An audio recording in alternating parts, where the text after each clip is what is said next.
All right, blowing a 2-0 lead in the third period to the Kraken was not great, but hey, at least we didn't have to wait an entire week for our traded players to arrive and start scoring like the Flyers did.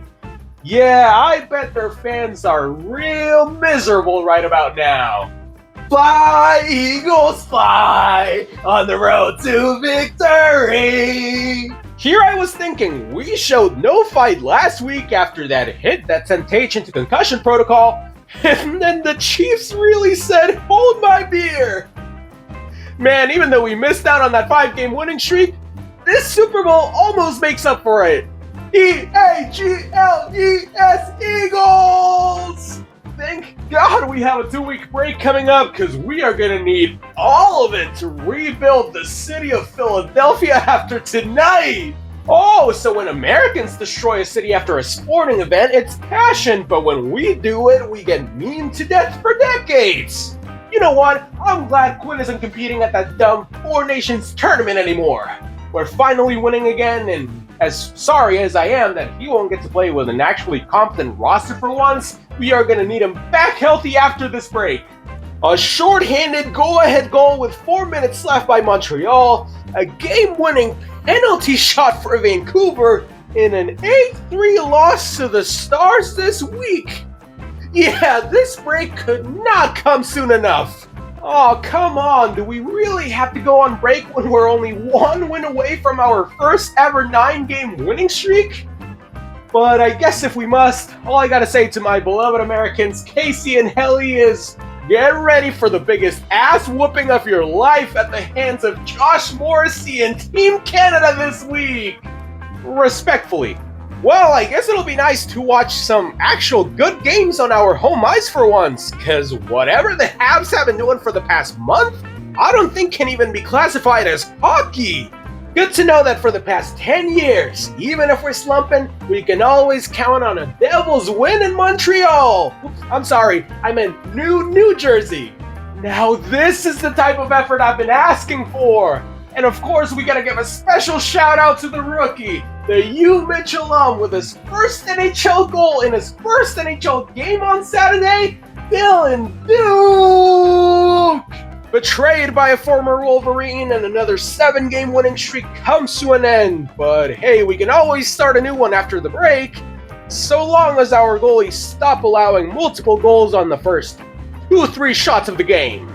Okay, a much better effort than last week with big comebacks against Detroit and Calgary for 3 out of 4 points. And who knows what else might have happened if the Leafs don't go up 3-0 thanks to the most obvious high stick ever.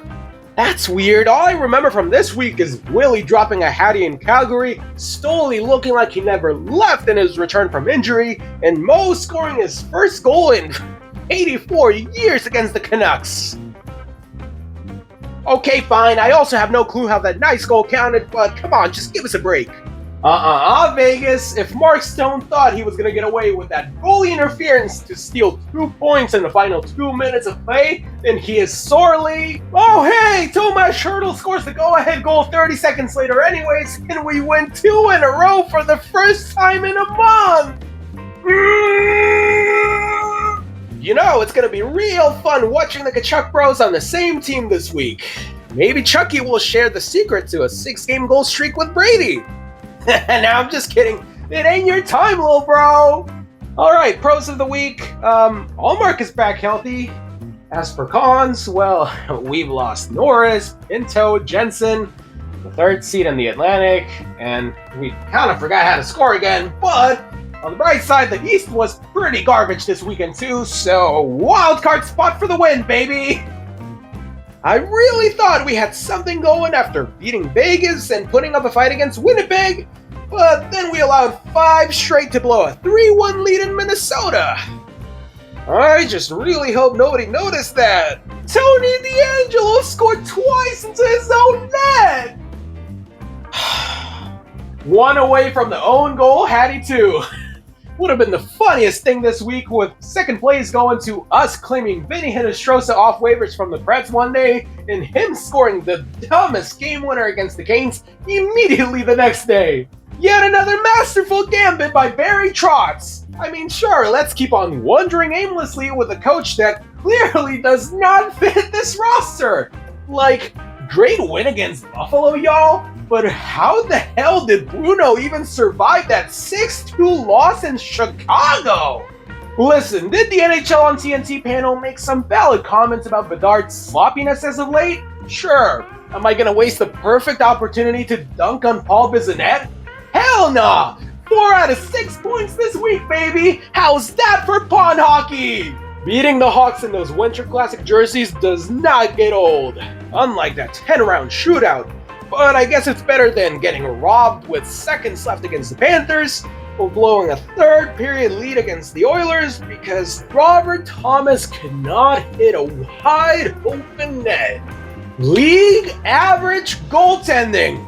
Even with Leon playing out of his mind, we are not going to beat a team like Colorado in the playoffs if we can't at least get league average goaltending. Marty Necas already got the game winner against Calgary, and he does it one more time to seal the Alberta sweep in back-to-back nights. Oh, you've got to be kidding me. That's the wrong line. It's, and he does it again. Jesus Christ.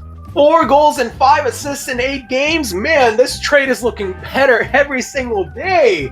Although I really hope Moose is having fun with his new team too. And now Rantanen is injured. Probably because of that shot he took from Burns too. You know what though? If that 7-3 win against Utah proved anything, is that we should be fine because we still got plenty of star power left with Jalen Chatfield. Get on board, everyone, because we're headed to Kathmandu! 4 words. Dylan Guenther is him! And I hope the league is ready, because with him back healthy, we are going to run and gun through everybody who stands in our way! Well, that's kind of rude to appropriate, considering we're the ones who fire an actual cannon at our games, but hey, if you think the kid is a real sharpshooter, try having him do a spinorama with a defender on him and see if he can snipe the top shelf on the backhand. As for winning the game afterwards, well, that's kind of optional, I guess. Cooley completes the comeback against the Jackets! Now that is what I call no quit in New York! And we would have had a perfect week heading into the break too, if it wasn't for those meddling flightless birds. How this Crosby-less, X-Generation looking ass lineup, coached by Mike Sullivan, gave the best full team effort of the season in that win is a complete mystery to me. Not gonna lie, considering these have been some ugly, stinking weeks thanks to official enemies of the state Mark Stone and Nico Harrison, dropping 7 unanswered goals against the Sharks sure was one way to make up for it. Okay, since we technically beat the Stars in overtime and the shootout after a BS goal interference call in Doughty, we can all agree this should cancel out that loss to the Ducks the following night, right? Best home team in the league? Please! With Zegras and Carlson up first and Lucas Dostal back at the other end, this game was over the moment we went to the shootout! Even if we fell in the shootout, that was a valiant effort from Willie to get us 1 point against Utah. Now rest up everyone, because when the #1 team in the East comes back from the break, we are gonna get Ovi that record!